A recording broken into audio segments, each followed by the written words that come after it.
Hello everybody, and once again welcome back to How to Guide YouTube channel. Today in this video I'm going to show you how you can transfer your funds on Betfair, so make sure you follow my step till the end.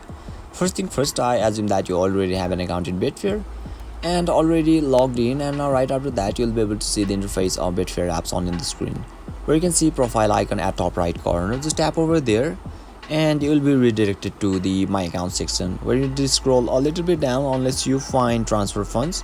Once you find it, simply tap on it and finally you will be redirected to the transfer fund section, where it is asking us for our transfer amount that we want to transfer.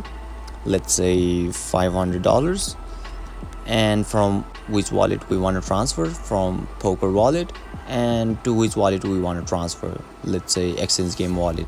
And finally click on transfer and you'll be able to transfer your funds successfully. So basically this is how you can transfer your funds on Betfair, and if you still encounter any issue during this process, feel free to leave a comment and I'll be happy to assist you. If you found this video helpful, please give it a thumbs up, and if you are new to this channel, make sure to hit the subscribe button and set the bell icon to on, so that you can stay updated with our latest content. Thank you for watching and I'll see you next time.